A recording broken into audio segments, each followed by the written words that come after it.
not allowed to speak for myself. They make all the decisions. I'm not allowed to go anywhere by myself. They're afraid I'll escape.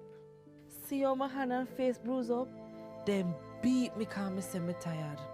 I'm only 13, but they said if I work harder, they will allow me to go home.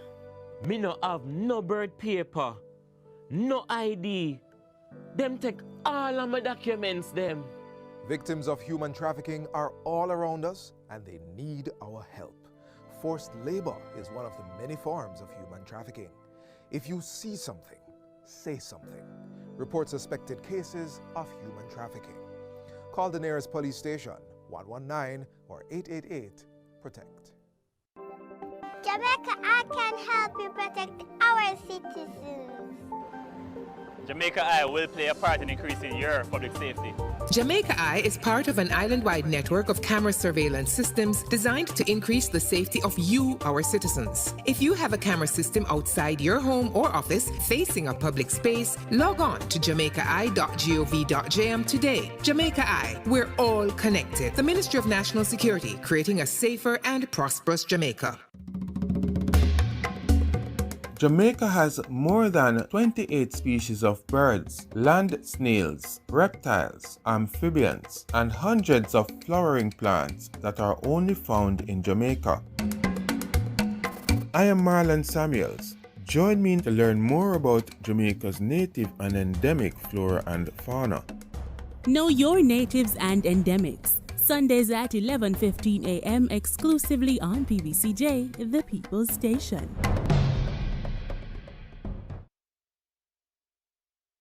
So who keeps our taxpayer money in check? Well, the PAC and PAAC help watch over the country's budget. And one might sound like it just have an extra A, but they're way different. Here's how. The PAAC and PAC are two committees that watch the money. The Public Accounts Committee reviews government projects after them close. They do a post-audit check to see what problems arose with the costs and call officials to explain decisions that cause budget mismanagement. And then they recommend corrective action. So the problem will happen from when, not happen again. But what about the money we are spending right now? The PAAC. That's how Public Administration and Appropriations Committee pretty much means how your money will protect as it happen, we check. While projects go on, things are accurate. As government spend the nation's budget, PAAC reviews it. They examine proposals and summon officials to find problems before them don't use it. So the PAC and PAAC are two parliamentary committees that watch over the country's wallet to protect the budget and keep it in check. And you can get involved. Just visit jampja.org.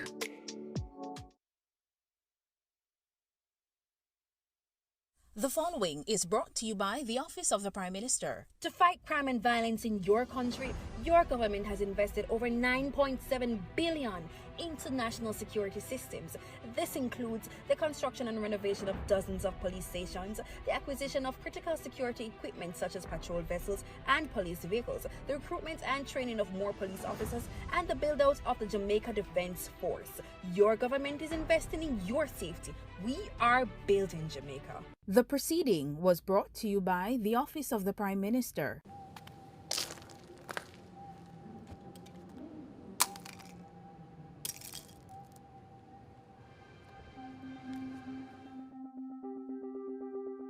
It must stop. It have to stop. Gang violence is not the solution to our problem. It will only cause pain and suffering. Let's find non-violent ways to solve our conflict. Let's work together to create a safer and peaceful Jamaica. Let's all live good. A message from the Ministry of National Security. Did you know that in 2024 we identified over 50 crash out spots in Jamaica? Join the Island Traffic Authority each week as we spotlight notable crash out spots across the island in our series Breaking Point. The following is brought to you by the Office of the Prime Minister. Jamaica is changing right before our very eyes. Across the island, Billions are being invested into our road networks, from farm and community roads to major roads and highways. Dozens of communities across the length and breadth of Jamaica are receiving access to reliable potable water for the very first time. And thousands of Jamaicans have become homeowners thanks to the historic shifts in policies of the National Housing Trust, making it easier for Jamaicans to receive funding. Not to mention the record number of houses being built. Never dreamed you would own a home? No matter your circumstance, home ownership is possible for you, thanks to the government's new social housing program specially designed to meet the needs of poor Jamaicans at no cost to them. We are building Jamaica. The proceeding was brought to you by the Office of the Prime Minister. Jamaica improve, heart free, wages increase, housing scheme a bill up, we have more opportunities, roads built and the dollar stable. We are building Jamaica. The following is brought to you by the Office of the Prime Minister. Your government is empowering you through education, training, and development. That is why we have removed all fees for every Jamaican accessing training through the Heart NSTA Trust. So, whatever you desire training in, food and hospitality, beauty and cosmetology, housekeeping and hotel management, welding, carpentry, masonry, or any of the dozens of programs Heart offers, you can enroll completely free and change your life. We are building Jamaica. The proceeding was brought to you by the Office of the Prime Minister. Do you wish there were a way your community could get funding to improve a school, health center, sports program, and more? There is. It's the Constituency Development Fund. Here are a few things you probably didn't know about the CDF and how you can make it work better for you.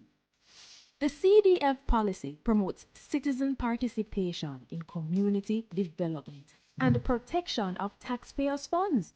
It outlines that MPs are to meet with citizens at least once every 2 years to agree on the projects needed. You know, it used to be once a year. We should really go back to that. Projects developed without community consultation are not to be approved by the bipartisan CDF Parliamentary Committee. There are 26 government agencies that implement projects, usually for a small fee. Funds are provided directly from the Office of the Prime Minister to the implementing agency, not through the Member of Parliament. The CDF unit monitors project costs and implementation, so if you have questions about how the CDF are run in your community, contact them. To ensure no one project or community gets all the funds, there are 6 project categories with spending limits for each. There must be no less than 5 and no more than 20 projects each year. To learn more, visit jampja.org to view your MP's CDF info and tell them how this fund has impacted you. If you don't see your MP's CDF reports, then put them under a little pressure, man. Call, tweet, email. Ask them when they'll submit it and when is the next CDF meeting. Change is possible. It's already happening. What we need is you.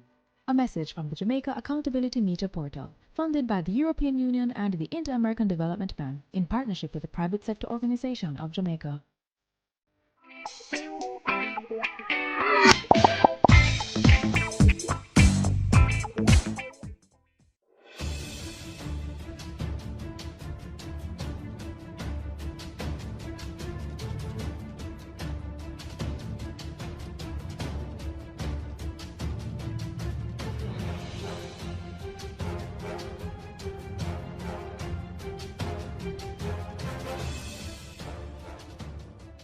And from whom alone cometh all counsel, wisdom, and understanding. We, thine unworthy servants, here gathered together in thy name, do most humbly beseech thee to send down thy heavenly wisdom from above, to direct and guide us in all our consultations. And grant that, we having thy fear always before our eyes, and laying aside all private interests, prejudices, and partial affections, the result of all our counsels may be to the glory of thy blessed name, the maintenance of true religion and justice, the safety, honor, and happiness of the king, the public weal, peace and tranquility of the island, and the uniting and knitting together of the hearts of all persons and estates within the same, in true Christian love and charity, one towards another, through Jesus Christ our Lord. Amen.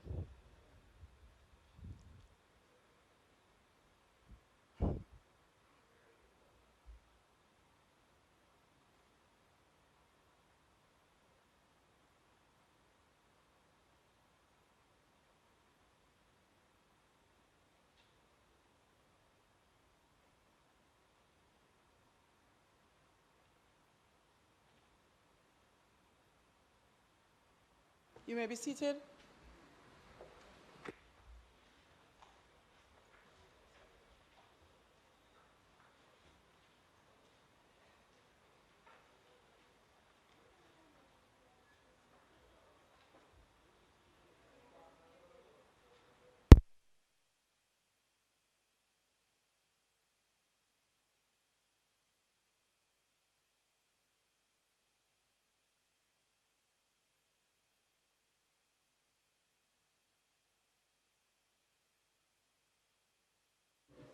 This Honourable House now resumes its sitting. It remains a great honour and privilege to welcome you all to the sitting of the Honourable House of Representatives for today, Tuesday, March 25, 2025. This is particularly for the conclusion of the 2025-2026 budget debate by the Honourable Minister of Finance and the Public Service. I would like to extend a special welcome to those who are special guests here in the gallery, most notably students from Mary C. Cole Hall at the University of the West Indies and members from the representing from the Ministry of Finance, and to all of those joining us online via the various social media platforms, PBCJ live stream, welcome to the Parliament. Call of the roll. Mr. Clark. Here. Mr. Bartlett. Dr. Holness. Dr. Chang. Mrs. Williams. Ms. Grange. Mr. Mackenzie. Mr. Chuck. Mr. Vaz. Dr. Tufton. Mrs. Malahoo Fort. Mr. Green. Mr. Charles Jr. Mr. Matthew Samuda. Mr. Morgan. Mrs. Cuthbert Flynn. Mr. Main. Mr. Davis. Mr. Terry Long. Mr. Hutchinson. Mr. Witter. Dr. Dunn. Mr. Brown. Dr. Brownberg. Dr. Charles. Mr. Chin. Mr. Cousins. Ms. Crawford. Ms. Daly. Mrs. Dalrymple Filbert. Ms. Davis. Mr. Golding. Mr. Graham. Dr. Guy. Ms. Hamilton. Ms. Hannah. Mr. Enriquez. Mr. Henry. Mr. Hilton. Mr. Jackson. Mr. Lawrence. Ms. Lee. Mr. Miller. How can I help? Ms. Morrison. If your safety is at risk, ask me to call emergency services or someone you trust. To learn more about what I can do, visit the Apple support site. Mr. Robinson. Mr. Carl Samuda. Mr. Shaw. Mr. Siblis. Mr. Slowly. Mr. Smith. Mrs. Vaz. Mr. Warmington. Dr. Wheatley. Mr. Williams, Mr. Wilson, and Mr. Wright.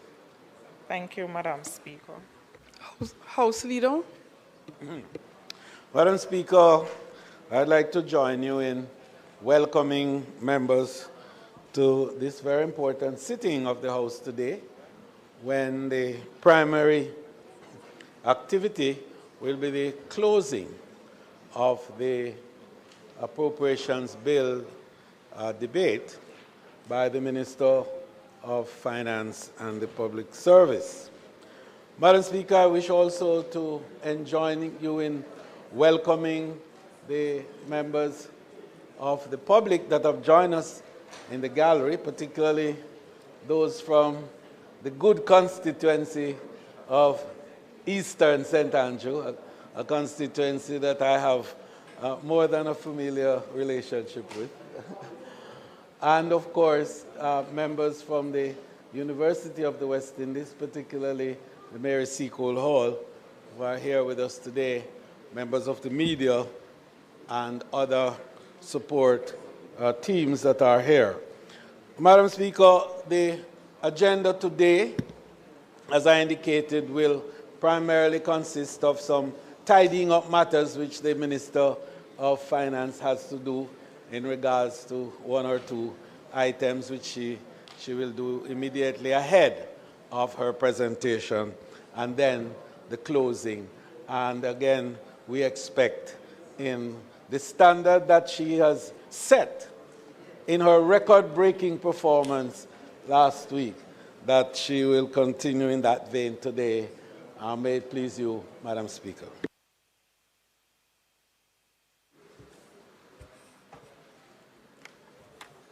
Thank you, House Leader. Statement by ministers. Announcements.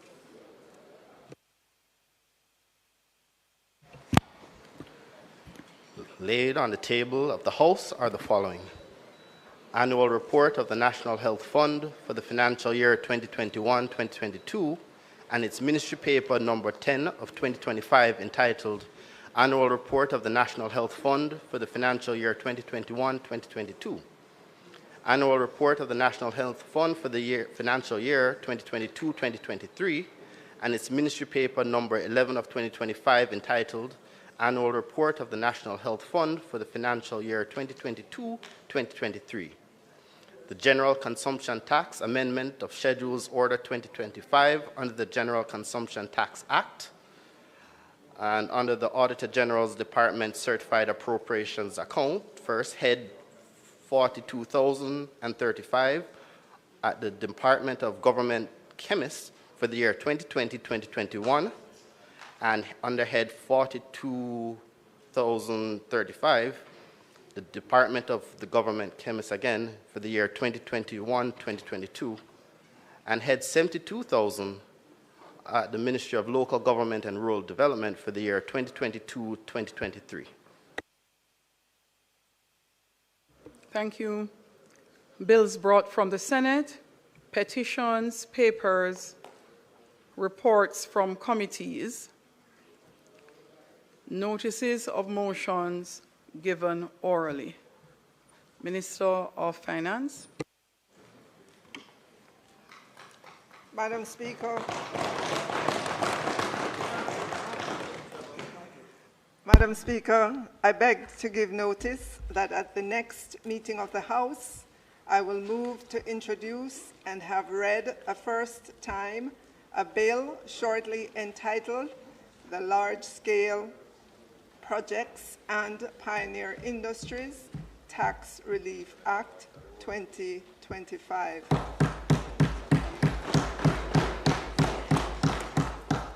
Madam Speaker, I beg to give notice that at the next meeting of the House, I will move the following motion: the General Consumption Tax Act, the General Consumption Tax Amendment of Schedules, Order 2025 Resolution.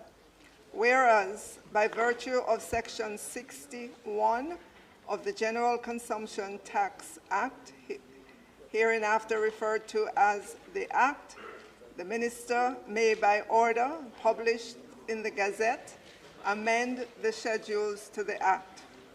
And whereas the schedules to the Act specify the general consumption tax and the special consumption tax imposed on the supply in Jamaica or the importation into Jamaica of goods and services, and whereas on the 19th day of March 2025, the Minister made the General Consumption Tax Amendment of Schedules Order 2025, and whereas it is provided by Section 62 of the Act that an order amending the schedules to the Act shall be subject to affirmative resolution of the House of Representatives, and whereas it is desirable that the General Consumption Tax Amendment of Schedules Order 2025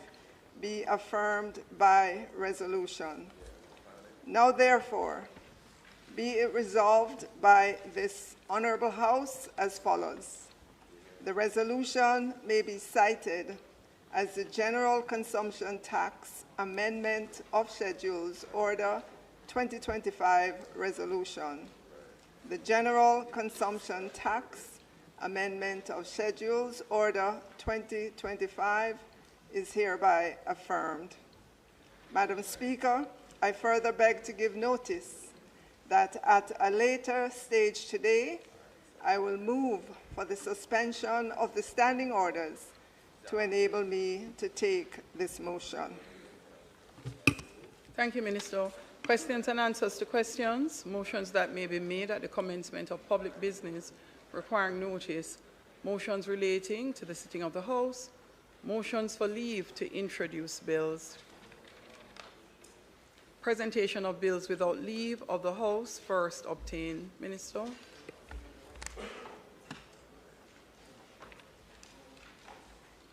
Madam Speaker, I now move for the suspension of the standing orders to enable me to take the motion, notice of which I gave earlier.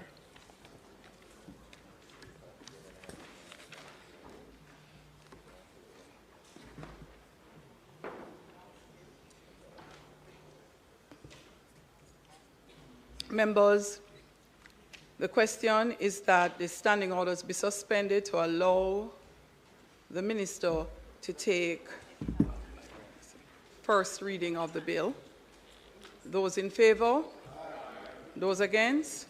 The ayes have it. That is as it relates to large-scale projects and Pioneer Industries Tax Relief Act 2025.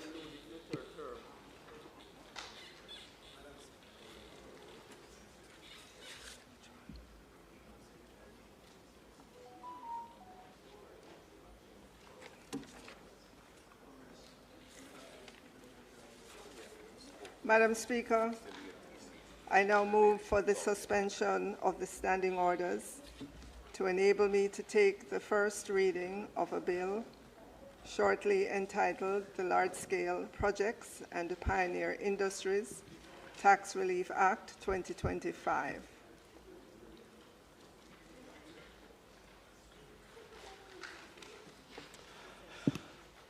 A bill shortly entitled the Large-Scale Projects and Pioneer Industries Tax Relief Act 2025, read a first time. Minister. Madam Speaker, I now move that a bill shortly entitled the Large-Scale Projects and Pioneer Industries Tax Relief Act 2025 be read a first time. Second. A second time. Sorry, be read a second time.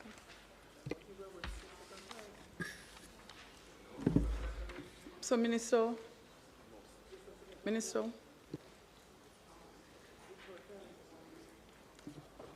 Marshall, a moment, please.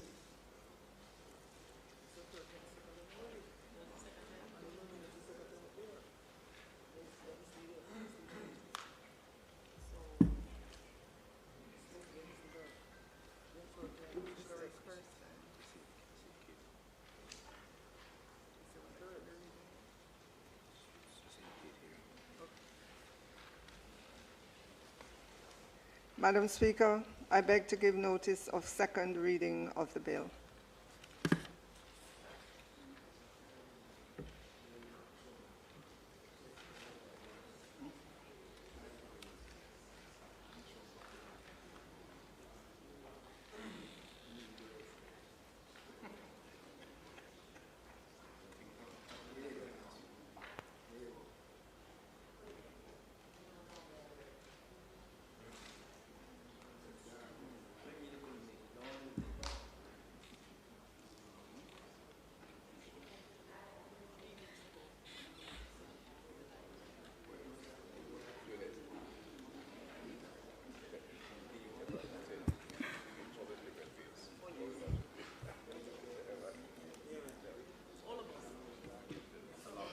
House Leader, Public Business.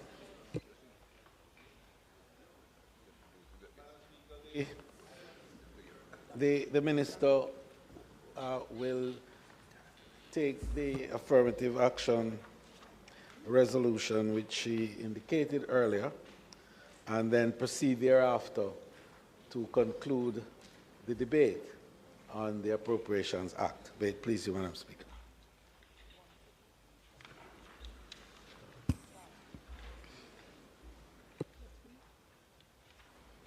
Thank you, House Leader. Minister. Madam Speaker, I now move for the suspension of the standing orders to enable me to take the motion, notice of which I gave earlier. So, Minister, if that's okay, I will take the general consumption tax. The question is that the standing orders be suspended to enable the Minister to take the motion, notice of which she gave earlier. Those in favor? Aye. Those against? The ayes have it.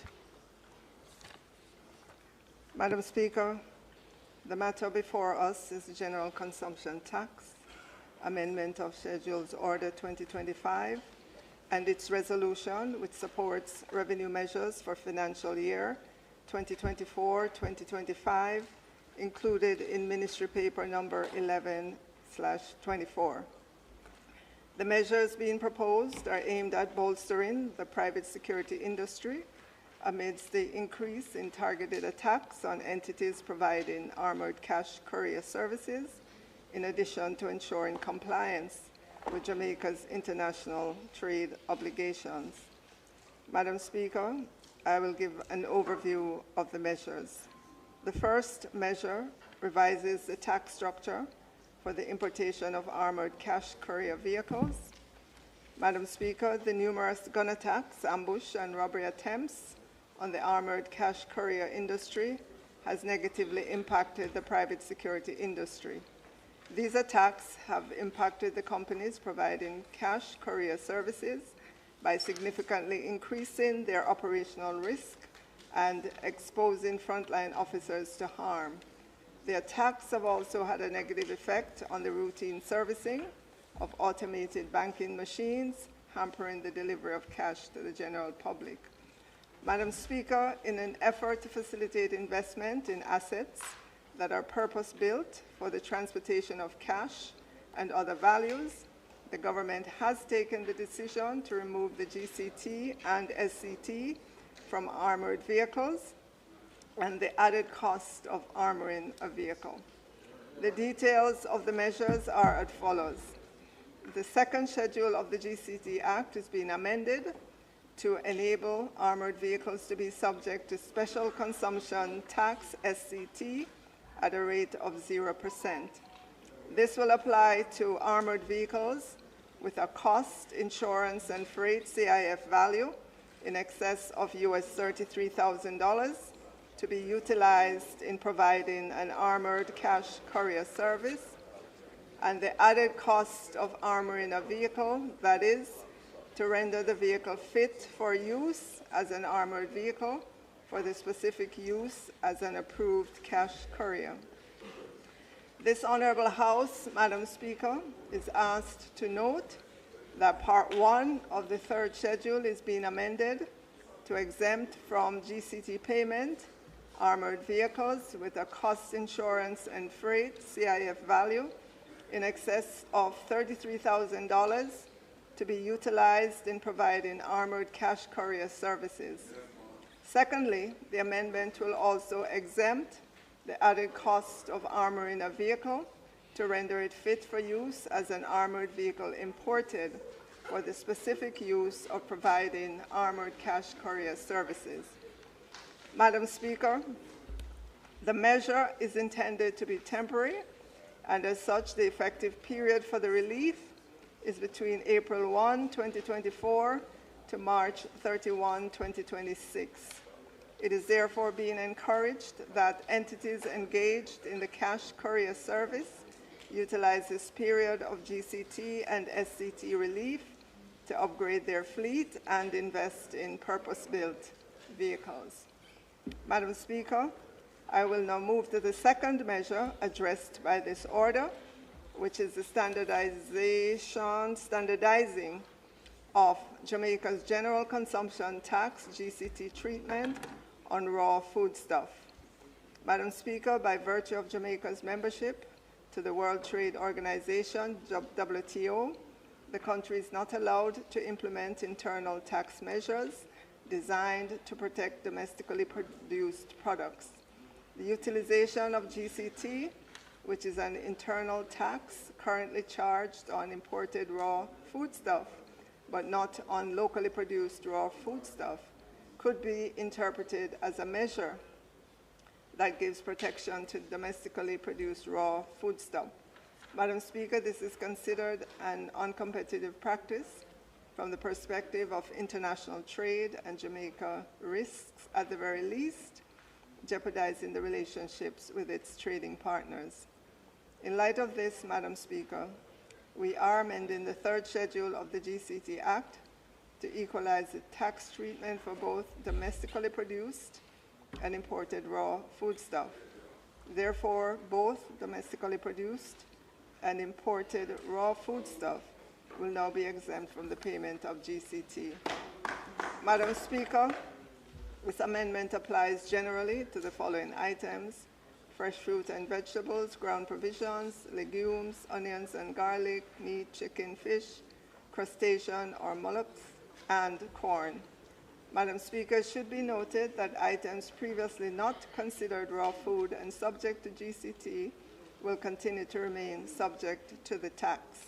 Madam Speaker, although we are removing the GCT on imported raw foodstuff, this Honourable House should note that the items in question still attract taxes, primarily common external tariff, CET, and additional stamp duty.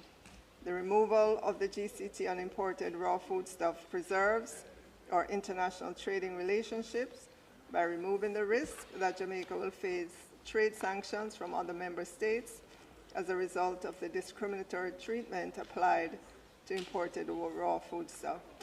In concluding, Madam Speaker, the measures included in this order aim to facilitate investment in the armored cash courier industry and to remove any unnecessary risk to our international trade profile due to distortionary GCT practices. The House is therefore being asked to approve the General Consumption Tax Amendment of Schedules Order 2025 resolution.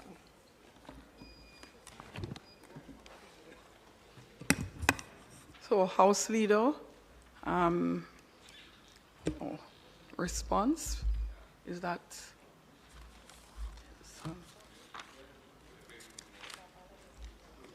Member from St. Andrews Southeastern will respond.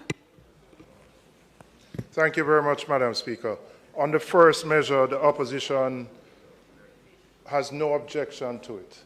We recognize the importance of cash in our society, and we're fully aware of the number of incidents where cash courier companies have been attacked, people have been killed, and the impact that that has had on the ability of banks to restock their ATM machines and ensure that there is adequate cash.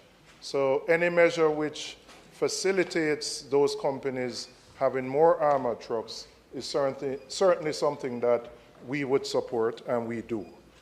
Madam Speaker, on the second measure, we do have concerns about the removal of GCT on imported raw food items.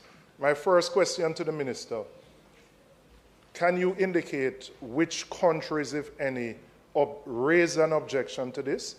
And did these objections take place within the ambit of the World Trade Organization, which has a process to deal with objections of this nature? And if you could indicate where within the process that objection got to and whether there was a resolution. I raise this because the removal of GCT on imported items has the potential to negatively impact the local agricultural sector. Notwithstanding what anybody wants to say, we know that developed countries subsidize their agricultural industry to an extent that we don't, very heavily. And while I assume there was some pressure brought on the government to undertake this measure. We operate, trade operates within a rules-based environment. So I want to know who raised the objection, where within the WTO process we got to, what was Jamaica's defense, whether the advice taken to remove the GCT was something done in consultation with the AG's department and other stakeholders, because we don't have a level playing field in this world, and we don't want to undertake measures which will negatively impact our local industry. I know this was introduced by your predecessor. We raised the concerns then. There really wasn't any satisfactory answer provided as to why we were being forced to take this measure. But now that we're here, I would like some answers on that particular issue.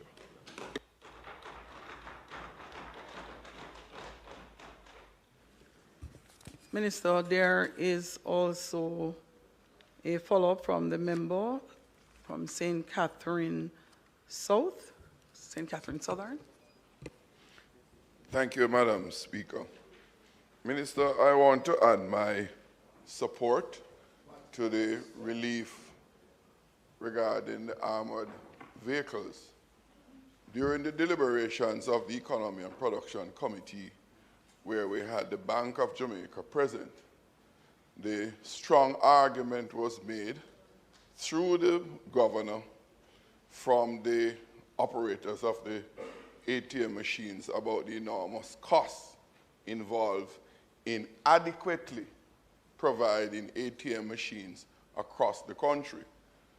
And against the background of closures of many of the banks across the country, we have many communities in rural Jamaica who have to journey, I'm told by some members of parliament, up to 30 miles to get to an ATM machine.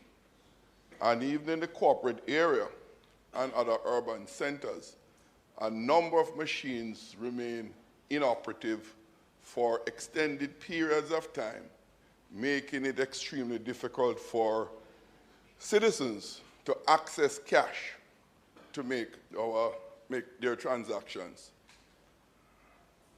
Quite frankly, they appeal to the government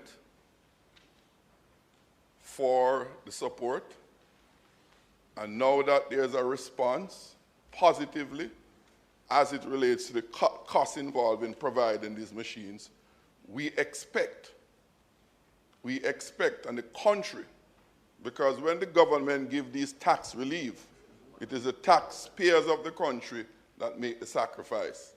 And to the extent that the government is providing this relief, boy,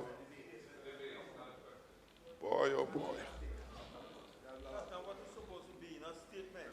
And therefore, Madam Speaker, the citizens expect that the banks will respond in a very positive way in making sure that our consumers have easier access to ATM machines against the enormous number of closures that they have implemented in recent times. Thank you, Madam Speaker.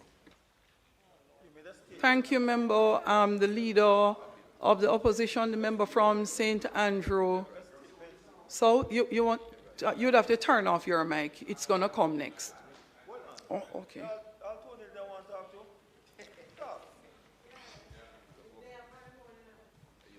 Member from St. Andrew Western.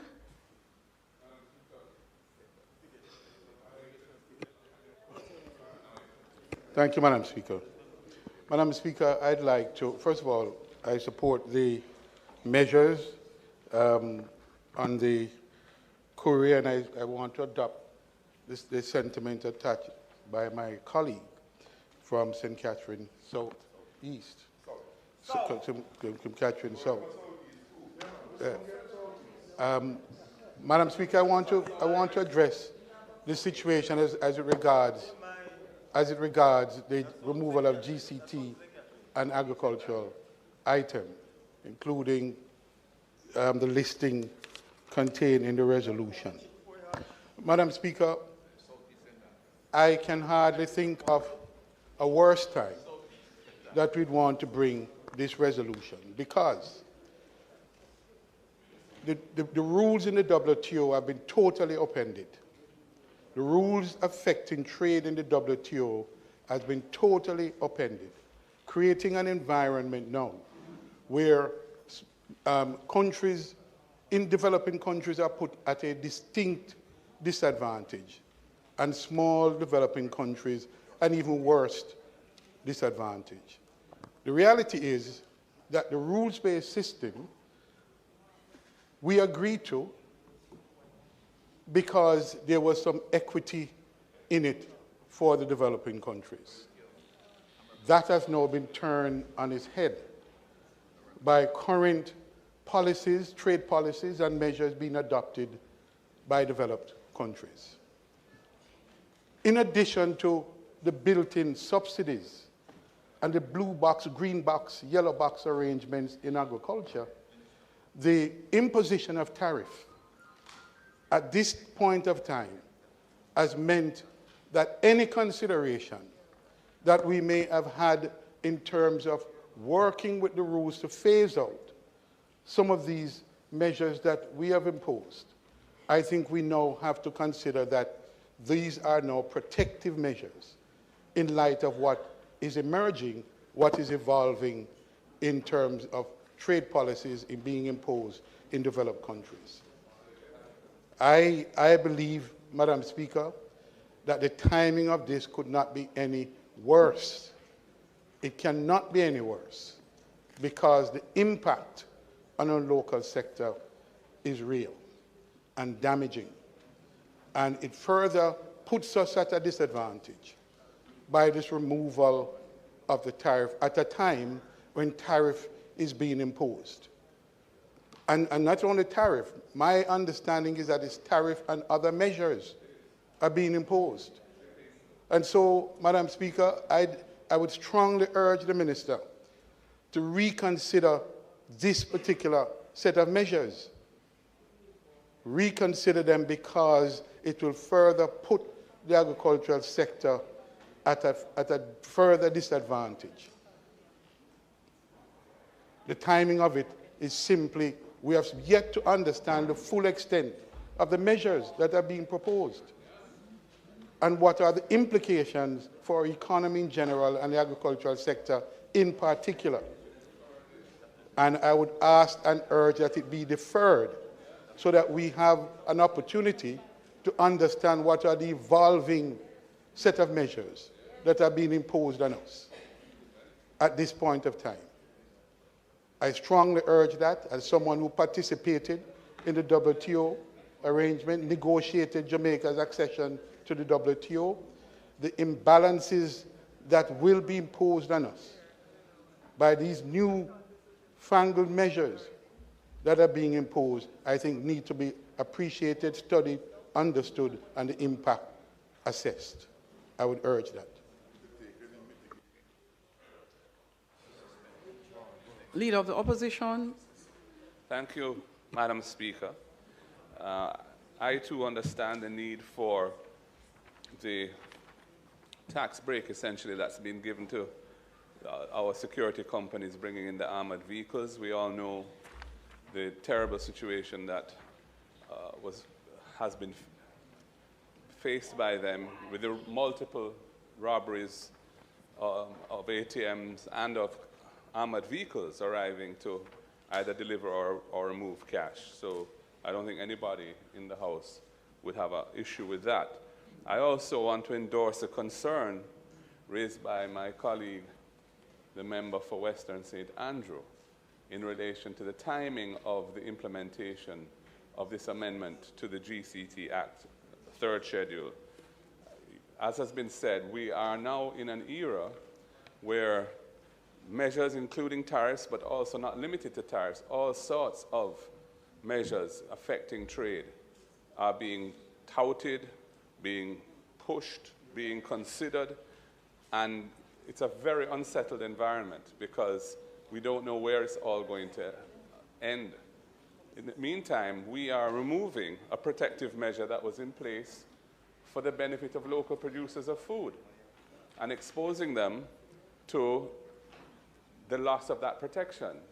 Yes, there may be other import duties and charges that the importers of these items will have to pay. But as has been said, it is well established that for some of our trading partners, there are heavy subsidies that their producers enjoy from the states in which those countries, those producers are producing those food items. So it's not a level playing field in terms of the cost structures that the various competing players have to contend with. And the removal of this at this time seems to me to be premature. And although it was announced in the budget debate a year ago, and it's only coming here now, it seems to me that much has changed since then in terms of the international environment concerning trade. And I think we would be well advised to wait to see how the dust settles before we rush to implement this permanently in our law. And I also endorse and would like to, and I would also like to endorse and look forward to hearing the answers to the questions as to how this particular measure originated. You know, who was bringing pressure against Jamaica on this issue? Which country or countries? Where did it reach in the WTO system? What was Jamaica's stance in relation to any proceedings, if any, that were brought in the WTO system? How were those proceedings or that complaint or complaints, how were they resolved? You know, all we heard was that these protective measures were being removed, but we've never had a satisfactory answer as to why this has happened. And I look forward to the answer to that. There's one other point I wish to make, Madam Speaker, and it is this. These measures are having retroactive effect.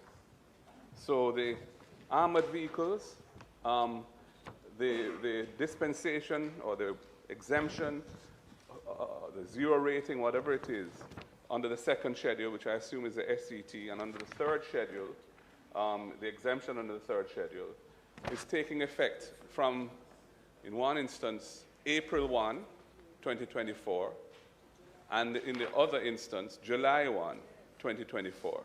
Similarly, the exemption in relation to the raw foods, whether it be meats or vegetables, is taking effect July 1, 2024. Now, I have to ask, what is the situation in relation to the imports which have taken place up to this date, or up to the effective date of this order? Was GCT collected or not on these items? If GCT was not collected on these items, what was the legal basis for it not being collected? Because I'm not aware of any provisional collection of tax act orders coming here to, for approval to implement on a temporary basis these measures. Normally, under the provisional collection of tax act, the minister can vary a tax or levy a tax, but it lasts for a finite period of time and then expires unless it comes here and is approved by the House. No such orders have come in relation to this, to the best of my knowledge. So my question is, what was the situation in relation to these imports during the period from these dates, which they're the effective dates of the order, April 1 in some instances, July 1 in others from last year, up to the time of the effective date of this order. And this order is dated March 19th. And I believe it takes effect on that date, subject to being approved here affirmatively. So I want to know, was GCT collected on these imports in the intervening period?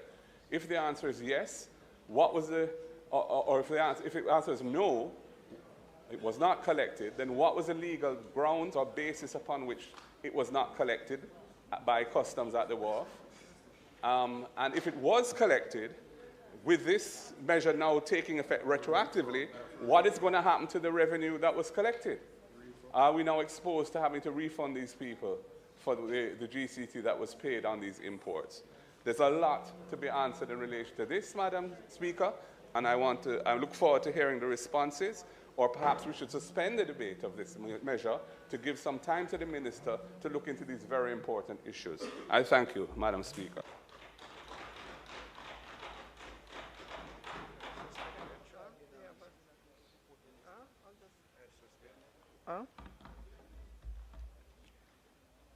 Madam Speaker. Minister Mike. Madam Speaker, I ask the House to recall that the GCT measures were announced by the former Minister Clark as part of the revenue measures of 2024-25, and they were not made into law. It is my understanding as well, with regards to specific countries that object. I understand from our technical persons that all of this happened when Jamaica was doing the review of our trade policy, and this came up by the reviewer. Jamaica's trade policy was being reviewed by the WTO, and it was noted. It was not a specific country, but by way of the process of review. The UK and the EU asked that we correct all measures inconsistent with our WTO obligations, and this happened in 2024. It started,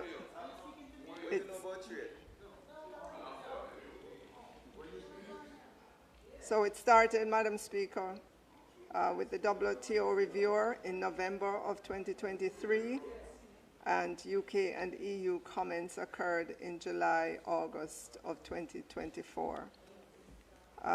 Madam Speaker, there are some other questions that the members asked. In order to get those responses, Madam Speaker, I'm going to ask that the debate be suspended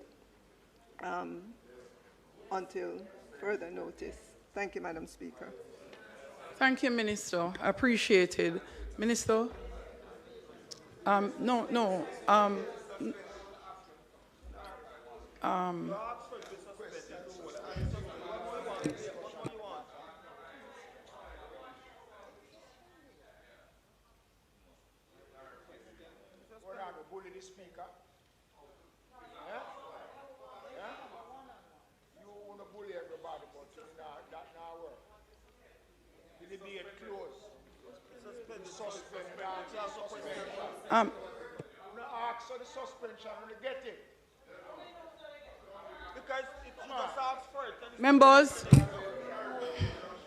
Members, no. So you can't stop and speak. Members. Our funds drop out today.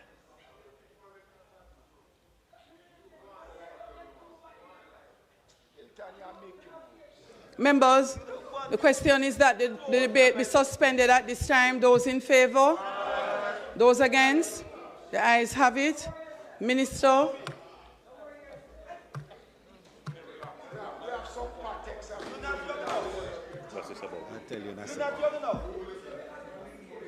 Madam Speaker, members, please. Madam Speaker, I now invite you to ask.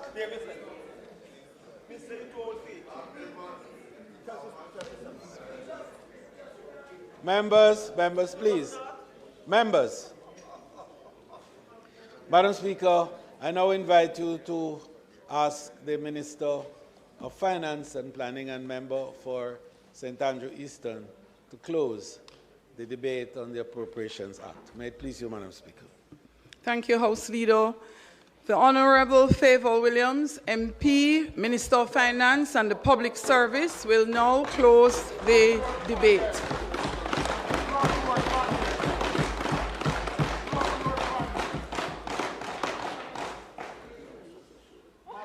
Thank you. Thank you, Madam Speaker. Madam Speaker, let me acknowledge our students from the Mary C. Cole Hall at the University of the West Indies. Let me acknowledge as well, they're in the gallery, all the members from my constituency of St. Andrew Eastern, and all my people them from Ty Dixon who are watching online. We have members of G2K here this afternoon as well in the gallery. Let me acknowledge Ms. Natasha Marzoff, IDB Country Representative, Jamaica, who's in the gallery. My husband, who is traveling, but I know he's watching online. I want to acknowledge him as well. All my colleagues here in the House, my friends and family, my counselor from St. Andrew Eastern, members of the media, thank you, as always, for carrying the good news about this government. Madam Speaker, I want to pause to acknowledge the media persons who traveled over hills and valleys to go to Ty Dixon to check out the district where we come from.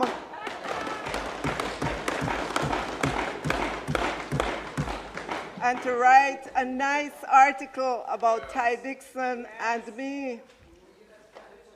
Madam Speaker, I hope all the media persons who went to Ty Dixon stopped for a moment on their way there or back to enjoy the beauty of the Worthy Park Sugar Estate located in the plains of the Vale of Labourites.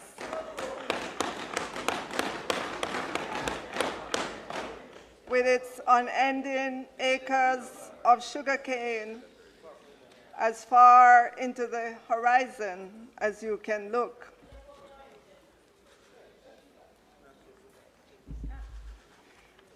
Madam Speaker, the scenes have always held me in awe from my childhood days until now. But Madam Speaker, there are other memories. In my childhood, many hardworking men from Ty Dixon would wake up before cock crows and walk the 5 miles in the wee hours of the morning from Ty Dixon to Worthy Park Sugar Estate to cut sugar cane in the boiling hot sun with them cutlass. Many women did the same journey as well, but to pick oranges. At that time, there were thriving orange groves. So thank you to the media for your visit to Ty Dixon. The people them when we grow up with said them love the attention.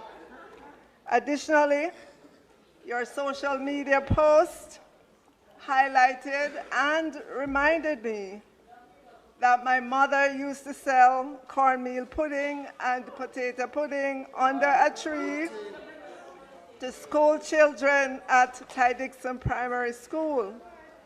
Madam Speaker, with the little my mother made from selling cornmeal and potato pudding, she would faithfully put aside something, no matter how small. And it was that faithful putting aside of a little of the money she earned from selling cornmeal and potato pudding that allowed her to buy our school uniforms and a pair of Batter Shoe Store crepe. They call them sneakers nowadays, for each of us children every year, so that we did not have to walk barefooted to school and we did not have to wear the washed out, faded out uniforms. Madam Speaker, it is the experience of putting aside something, no matter how small, that still lives on in me. Madam Speaker, it's not where you begin, it's where you end. And I want to thank Mr. Vegas and others in social media who understood the message of 1 cocoa full basket. Rome was not built in a day. Take your hand, make fashion, who stood up in social media against the nonsense videos about $2,000 Pro Box. Madam Speaker, let me caution the opposition and their supporters about how they talk about Pro Box. Currently, there are 23,423 Pro Box vehicle owners in Jamaica. So be very careful that you don't disrespect Pro Box. Be very careful. Be very careful. Be very careful that you don't disrespect Pro Box, which is made by Toyota, the largest car manufacturer in the world. Minister, it would appear that the members would like to be here until 9 o'clock tonight. Madam Speaker. Please allow the minister to present uninterrupted. Madam Speaker, it is a vehicle that has been around for 20 years and has been a resounding commercial success for Toyota. It is fuel efficient and has very good aftermarket value. So be careful how you speak about Pro Box. Madam Speaker, it's not where you begin, it's where you end. It's not where you start, it's where you finish.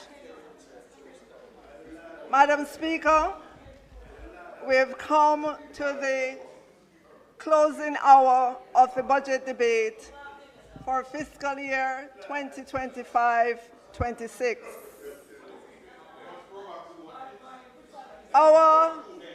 Madam Speaker, our Prime Minister, the teacher, the professor, the builder, has given us a history lesson that should be required reading for all of us so that we do not repeat the failed policies of the opposition, not the experiment with democratic socialism where everything is owned by government, not the hyperinflation years of 1973 to 1991 with inflation ballooning to 80%, not FinSoc that cost us US $3.4 billion, not the freeing up of the foreign exchange market without adequate foreign currency reserves.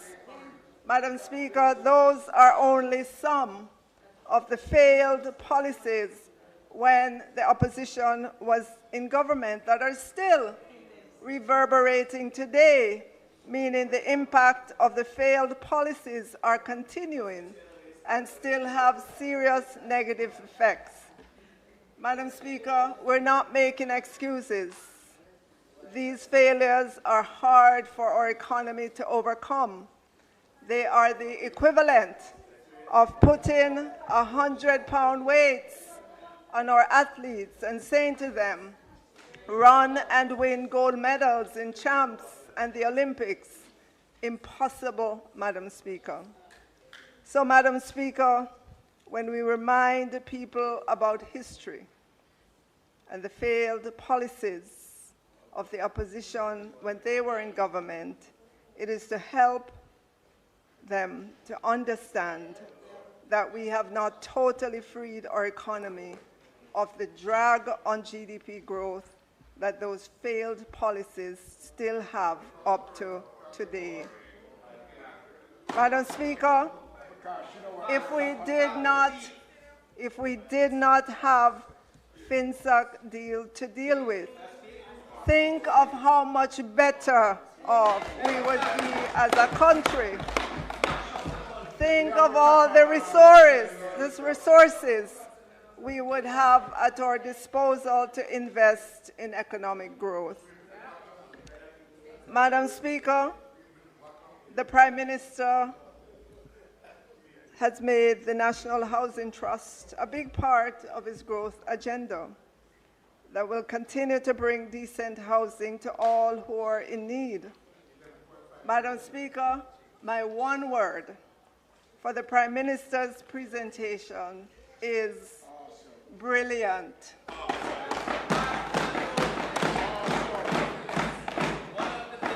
From beginning to end, brilliant. Madam Speaker, the spokesman on finance put forward promises. Madam Speaker, the spokesman on finance put forward promises, but no costing. The leader of the opposition put forward more promises as well, but no costing. They also came with their recounting of history. Sadly, Madam Speaker, it did not include FinSAC and the long-lasting drag that the homegrown financial sector collapse has had on the Jamaican economy, even to this day.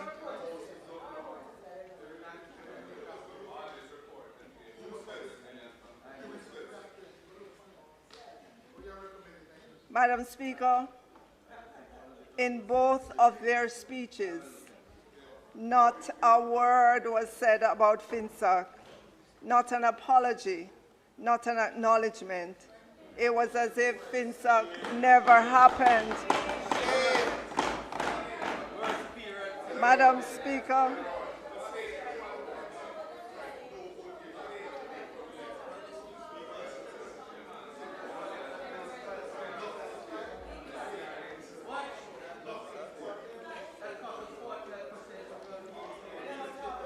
Madam Speaker,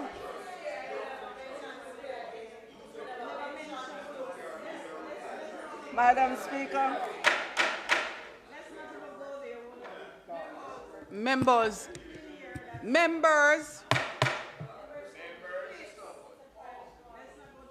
Madam Speaker, the leader of the opposition spent a lot of time talking about the NHT.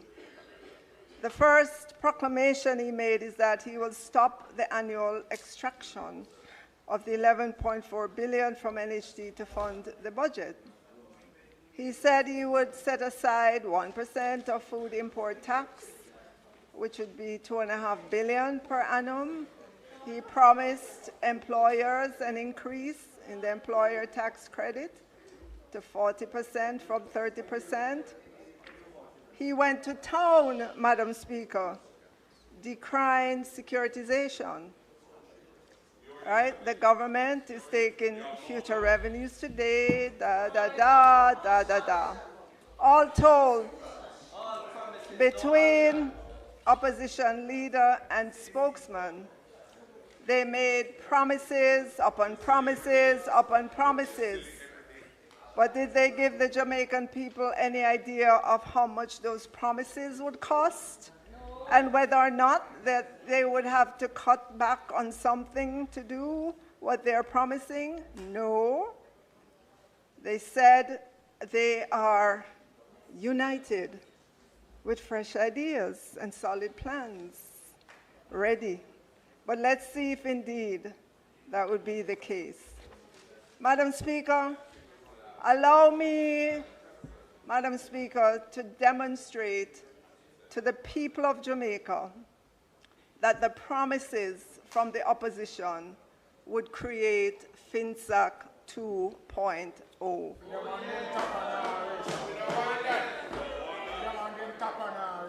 You see, Madam Speaker, the opposition put forward a lot of words with few figures. But within all those pages and pages and pages of words is a budget, an implied budget, Madam Speaker.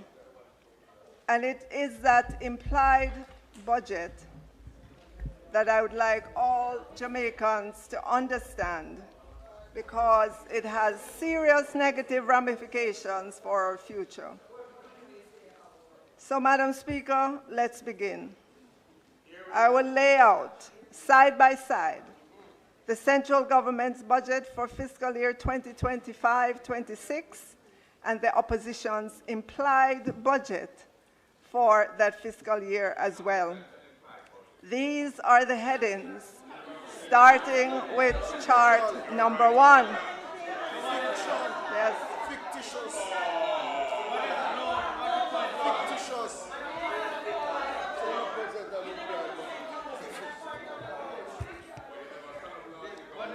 Madam Speaker, I rise.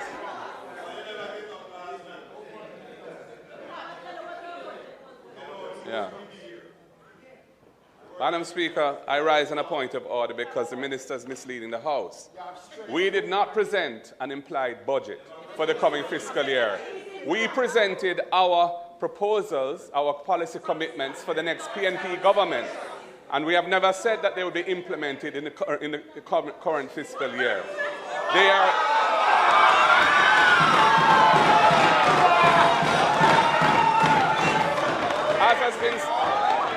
As has been said, the budget, after today, the budget would have been passed for the fiscal year. Our proposals represent what we will be doing for the duration of our first term in office. And that is what we were saying. And they will all operate within the current fiscal rules. Stop misleading the House.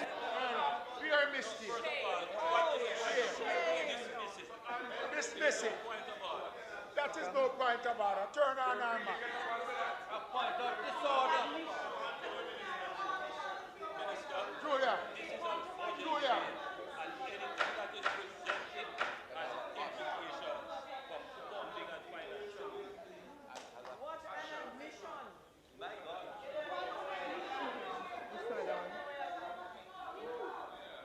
Minister, you may sit for a little until the House is ready.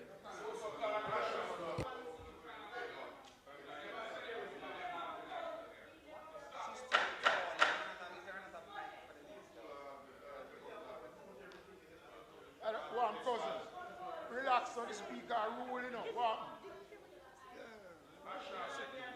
You can't run from this, you know. Members, let me remind you, the public is hearing nothing of this discourse. Nothing of this discourse. If you're not on the mic, you're not being heard. So could we allow the Minister of Finance to conclude or to close the debate? Minister of Finance.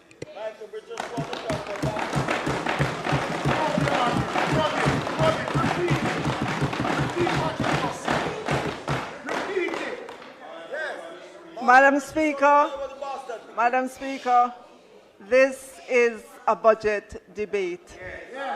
And anything you promises from the opposition will create FinSAC 2.0.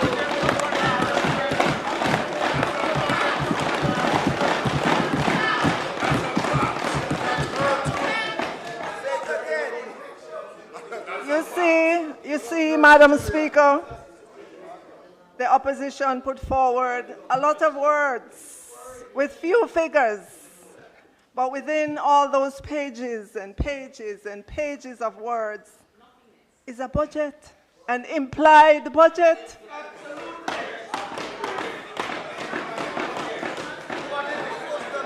Madam Speaker, they did not put forward, Madam Speaker, they did not put forward an explicit budget, but they put forward ideas. And those ideas can be costed, and they should have been costed and made into a budget. So, Madam Speaker, let us begin. Again, I will lay out side by side with the central government's budget for fiscal year 2025-26 and the opposition's implied budget for the fiscal year 2025-26 as well. So, Madam Speaker, as I indicated last week, the tax revenue that the central government is projecting, Madam Speaker, I do need some protection from the noisy gallery over there.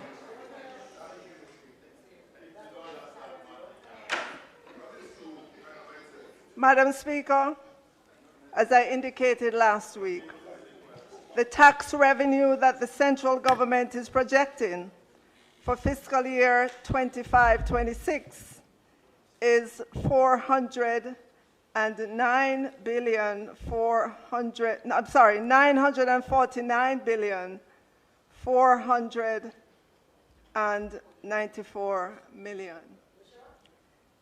This is represented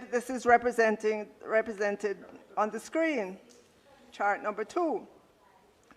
The opposition did not have any objection to that figure. They didn't put forward any opinion as to whether or not that revenue figure is too high or too low. So I'm taking that as an implied acceptance. And so I will give them on their side of the ledger $949,494,000,000 in their column as well. Our tax revenues represent a 5.9% increase over what we collected for fiscal year 2024-25. That is coming to a close. That's a little bit above inflation, no wild assumptions, plus, Madam Speaker, we already subtracted all the give-ups in that figure. It's not to come.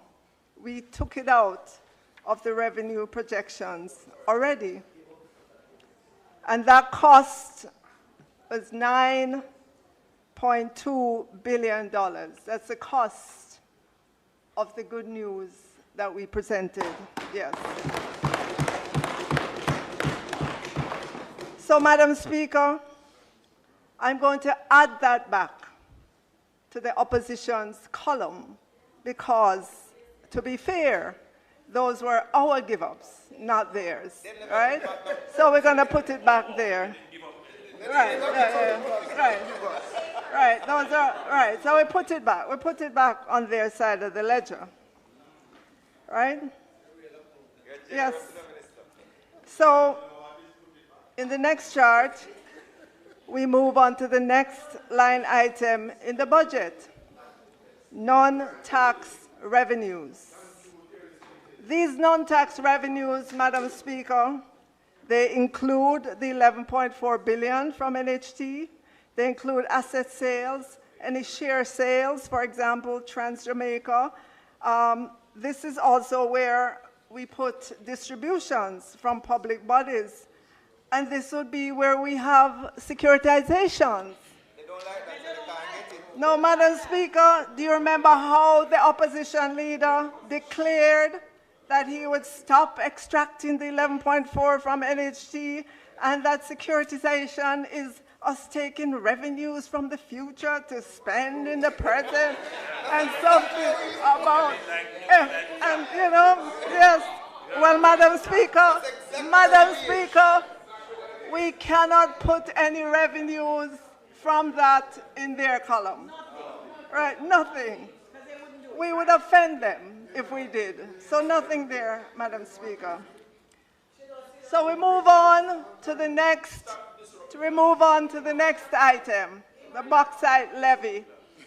Madam Speaker, we are projecting to receive $812 million in bauxite levy. And we will put that same amount, bauxite levy, on their side of the ledger as well. I know the opposition loves bauxite levy.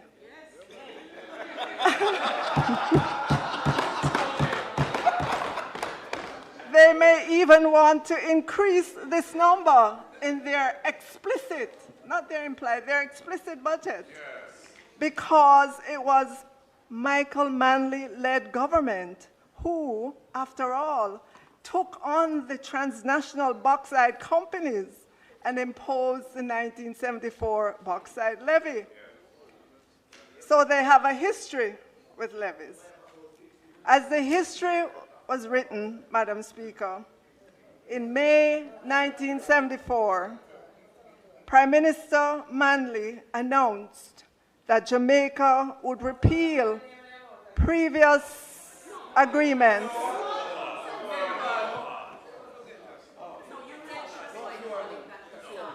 Madam Speaker, as the history was written, in May 1974, Prime Minister Michael Manley announced that Jamaica would repeal previous agreements with the bauxite companies and impose a production levy on all bauxite either exported from or processed in Jamaica.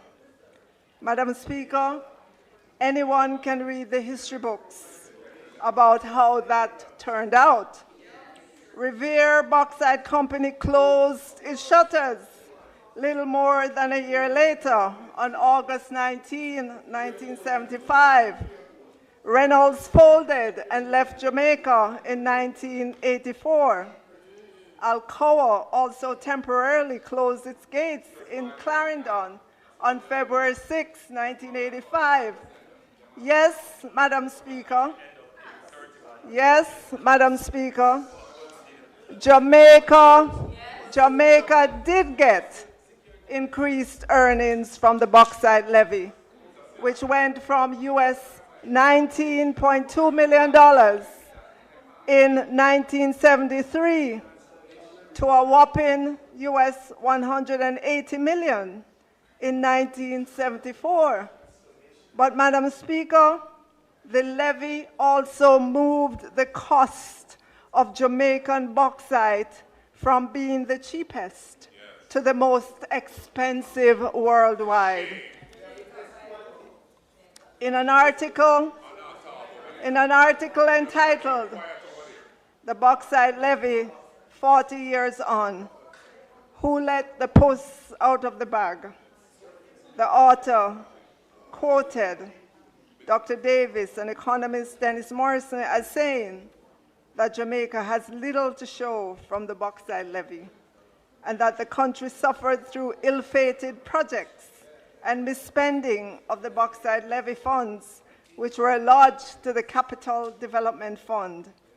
The upshot of all of this, Madam Speaker, is that bauxite companies began increasing their investments, not in Jamaica, in other bauxite-producing countries, and Jamaica consequently lost its position near the top of the ratings as a world-leading producer. Another failed policy of the opposition. And as the bauxite left Jamaica, so did high-paying jobs. The opposition spokesman has some nerve, Madam Speaker, talking about low-paying jobs now. It's your government failed policy that sent the high-paying jobs in the bauxite industry packing. But, Madam Speaker, I digressed. Let me get back to the implied budget of the opposition. All right, so the next line item is capital revenue. We are phasing out this line, so there's no money there because it's incorporated elsewhere in the budget. So we move on to the next line, which is grants. We're projecting to receive $5.9 billion, call it $6 billion in grants. We will put that on the ledger of the opposition as well. So those are the revenue items, Madam Speaker. On our side, we expect to see revenue and grants of $1 trillion, 96 billion, and 83 million. On the opposition side of the ledger, they have an implied budget of an implied revenue of 965 billion, 443 million, because they don't want any securitization or NHD contribution or other non-recurring revenues. They especially don't like securitization.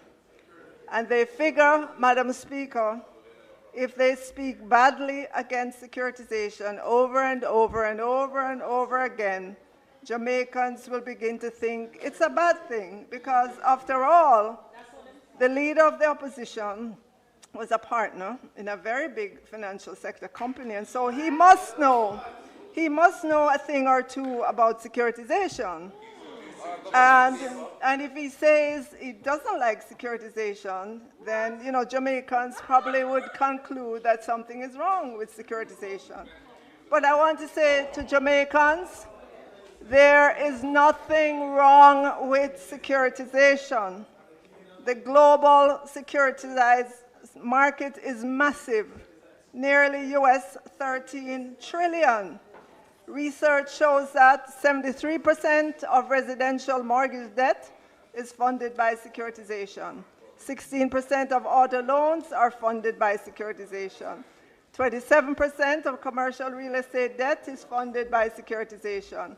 7% of credit card debt is funded by securitization. 8% of student loans are funded by securitization. 40% of multifamily debt is funded by securitization. 1 trillion of corporate borrowing is funded by securitization. The securitization market, while having roots in the late 18th century, with debt securitization, was modernized with the structured financing of mortgage pools in the 1970s and has grown significantly since then. So, Madam Speaker, I believe the opposition leader can stop now trying to drum all the negatives into the heads of Jamaicans about securitization. House Leader, the member's time for speaking has expired. Madam Speaker, the member's time for speaking having been expired, I beg to move that the minister be granted sufficient time to allow for the completion of her presentation. May it please you, Madam Speaker. Thanks, House Leader. The question is that the minister be allowed sufficient time to complete. Those in favor? Those against? The ayes have it. Minister. Thank you, Madam Speaker. Madam Speaker, we now move to the costing of the give-ups, the promises the opposition announced. So, Madam Speaker, the spokesman on finance said that they would pay back the asset tax that is levied on the financial sector in 5 payments. So first, Madam Speaker, the spokesman on finance will have to stop taking the asset tax before he can start paying back for what was taken. Otherwise, he would never finish paying back.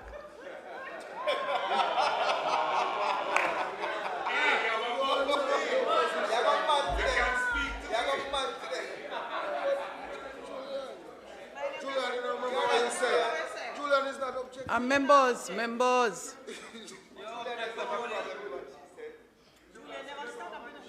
A point of order. The member for South East St. Andrew said nothing about giving back asset tax. He talked about phasing out the tax over 5 years, not giving back the revenue already collected in 1 year. The minister is again misleading the House, and she must stop doing it. On securitization, I never said that securitization is in itself wrong. I said the use of the proceeds to fund the recurrent budget, using future revenue to meet today's expenses is what is wrong. And she's again misrepresenting the position. So, Leader of the Opposition, members, please, Leader of the Opposition, I hope you will appreciate that this is not a cross debate. And members, I am ruling, and the ruling stands. So, Opposition Leader, you have been allowed the leeway to rise on a point of order twice to offer some clarification to what was said. Members,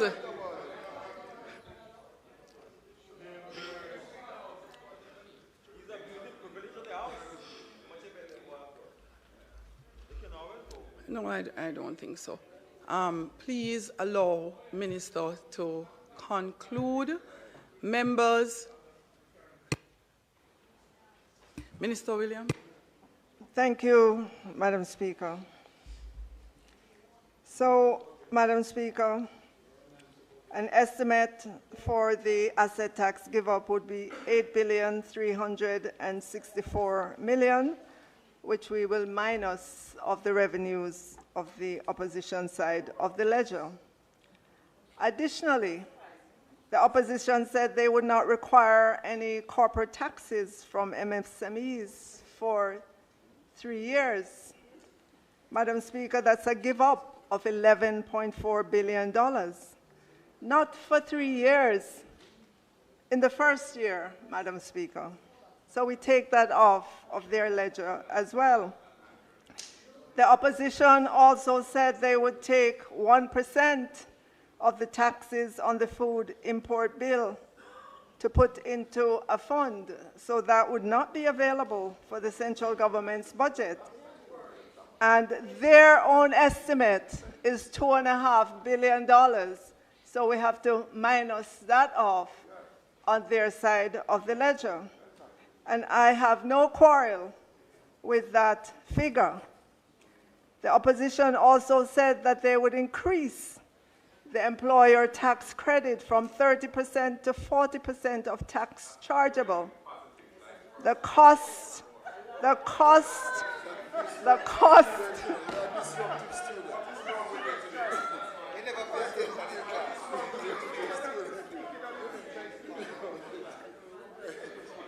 So the cost of that, Madam Speaker, would be a give-up of $3.4 billion. So now if we take a tally, their revenues and grants would now be $939,859,000,000 after all those give-ups. Madam Speaker, let's move on to the expense side of the ledger. So we are projecting that compensation of public sector workers, including pensions, wage negotiation, and items owed will be $495,799,000,000. I don't believe the opposition would want to meddle with this number, except to increase it if they believe they can. So I will put that figure on their side of the ledger as well, because we have to pay public sector workers. We get to the next line item under the expenses, recurrent programs. And for Jamaicans, recurrent programs are programs such as PATH, school feeding, Grand Store, 1,009 schools, school transportation, books for schools, supplies for hospitals and health clinics, restorative justice programs, child diversion programs, Grand Gala and other independence celebrations, Know Your Numbers programs, trucking of water, subvention to our universities, and teachers' colleges, subvention to NSWA for garbage collection, payment for streetlights, and so on. You get the gist of what is in this figure of $359.4 billion. And Madam Speaker, every dollar of it is already allocated to something. The notion that there is all this discretionary money is just that, a notion. Every dollar in the budget is allocated.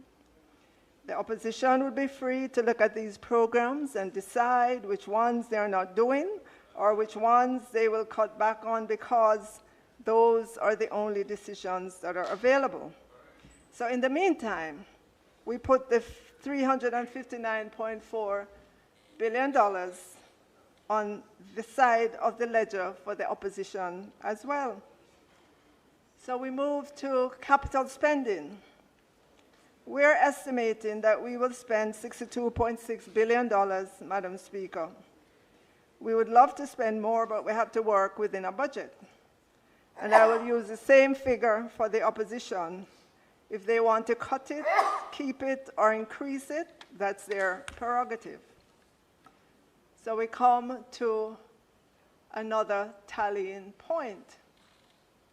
You will notice, Madam Speaker, on the government side, after paying public sector workers and recurrent and capital programs, not including interest on the debt and amortization, we have $178.313 billion left. The opposition has $22.088 billion left. But wait, Madam Speaker, there is still a long list of other goodies that the opposition promised. Yes, yes.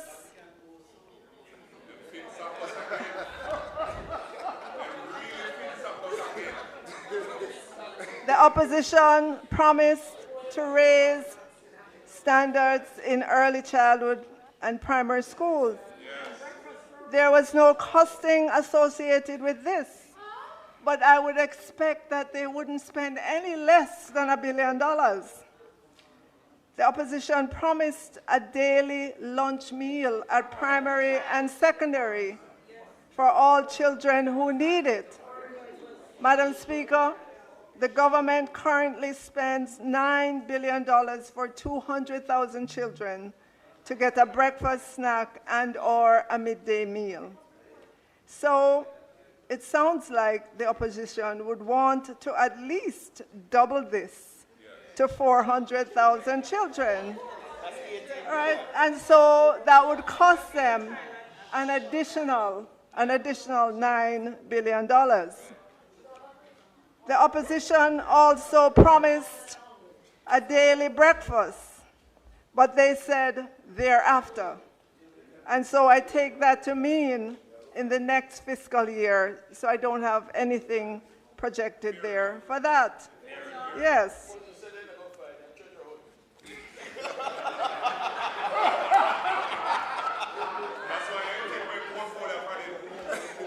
Madam Speaker,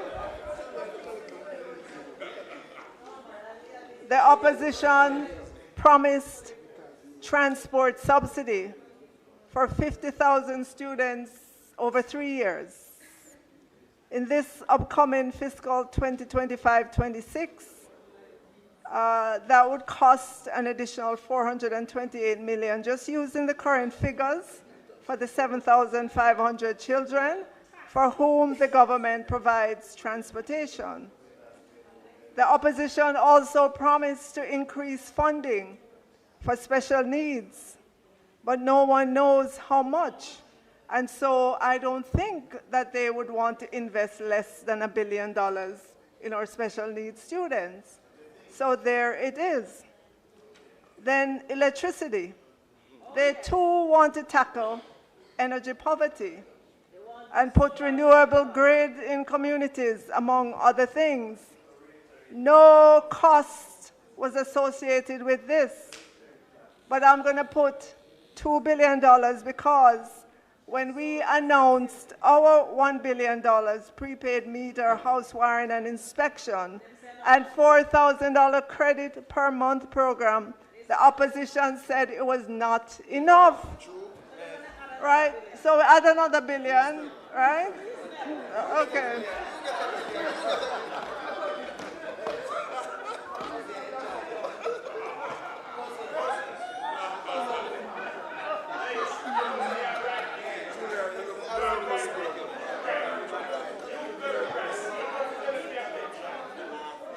Madam Speaker, the opposition explicitly said that they would give $1 billion to the creative industry. So that is on the side of their ledger as well. Now this one, Madam Speaker, one full scholarship for a university degree per family. Madam Speaker, I had to get out my Excel spreadsheet to do this one. And so if you'll put the chart up for the one full scholarship per family. So, Madam Speaker, the number of households in Jamaica are, well, it's 967,000. And when you read the literature, household is used as a proxy for families.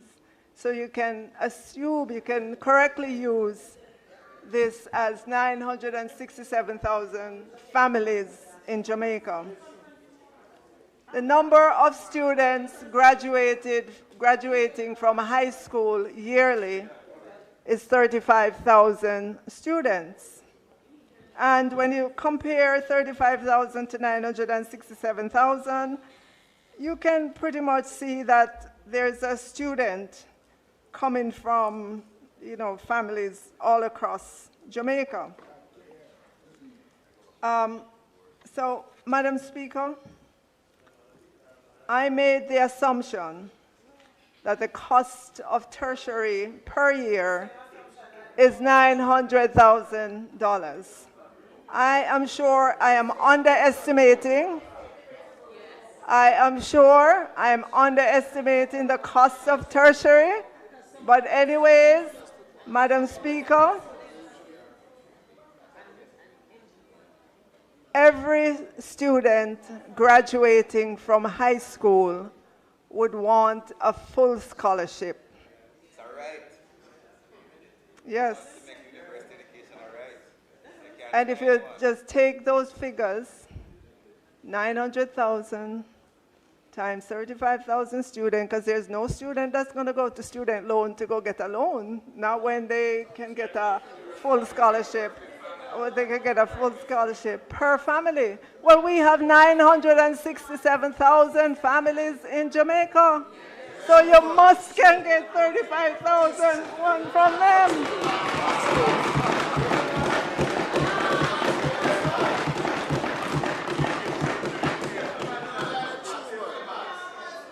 And so, Mr. Speaker, when you take that and do the multiplication, other than saying one per family, Madam Speaker, there were no other stipulations, nothing.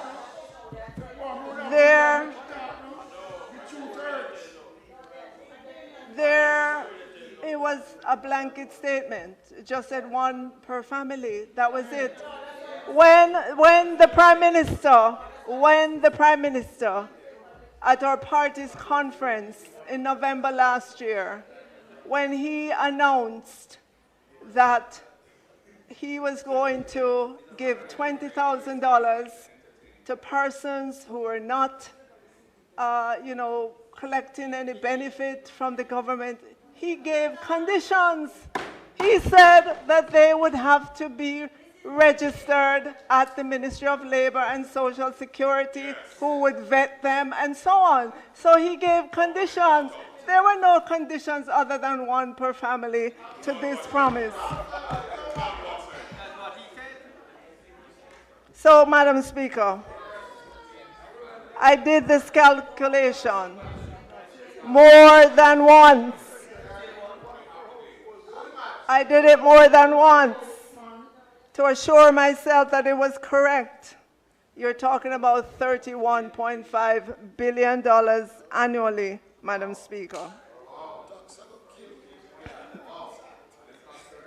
The opposition also promised to match the cost that companies invest in their employees. And again, Madam Speaker, you can do the calculation there because the data exists. On average, employers pay about $954 per worker. Average training hours, 57 for the year.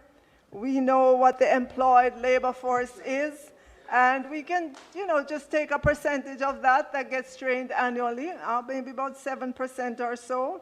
The total spend on training would be about $5.1 billion, and since the opposition would fund 50%, that's $2.6 billion. The opposition said that they would match. Match means you give the companies money. Where would they get the money from? Isn't it the consolidated fund to invest in their employees? I don't know if they didn't know what match meant.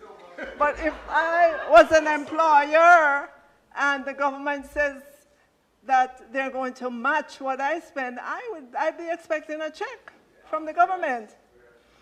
Okay. All right, so that's $2.6 billion, Madam Speaker. Madam Speaker, the opposition also said that they would remove all taxes on laptops and tablets for students and teachers.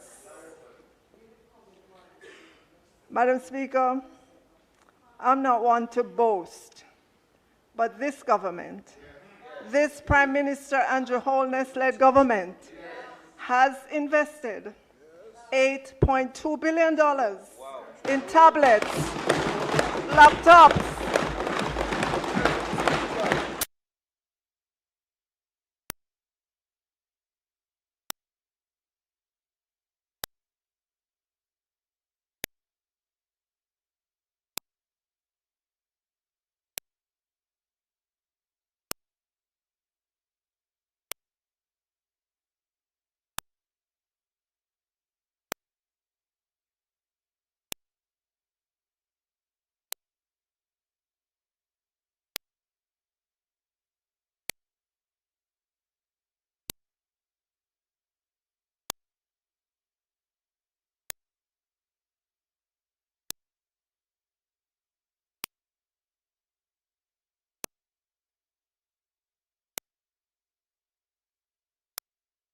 and other devices for students, teachers, and classrooms.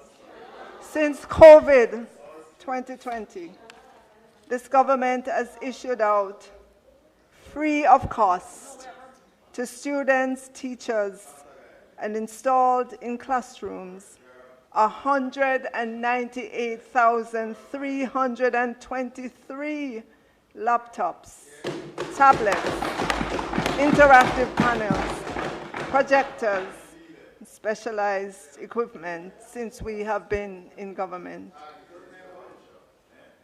Madam Speaker, since 2020, we've been rolling out broadband internet service to schools at no cost to parents or teachers or students. As of today, about 680 schools have free Wi-Fi inside and outside of classrooms. And when we're done, every school will have Wi-Fi inside and outside. That's not a promise. That's a commitment. And we back it up with an annual allocation year in, year out. And oh yes, Madam Speaker, how could I forget? We have 379 community Wi-Fis or hotspots right across Jamaica.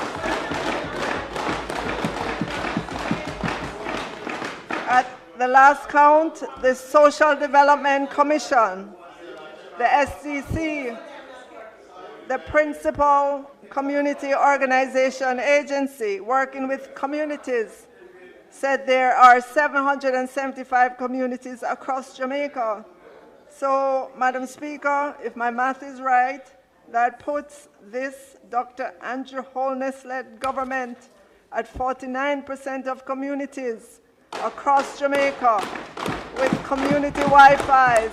Never before in the history of Jamaica has this happened.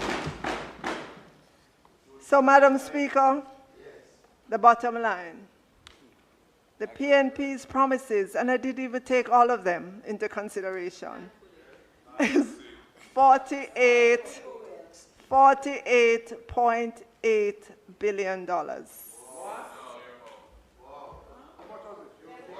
$48.8 billion.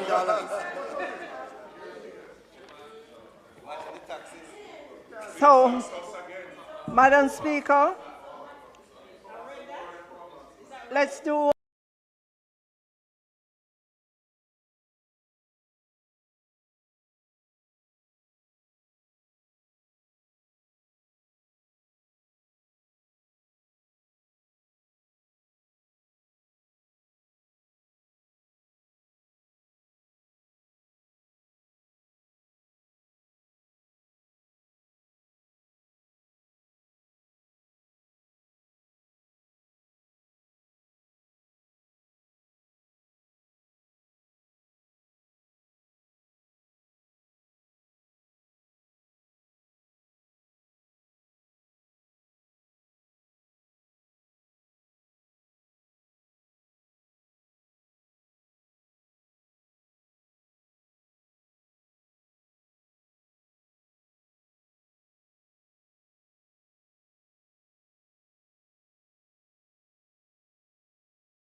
Hi, I'm Steve Clemens, and I have a question.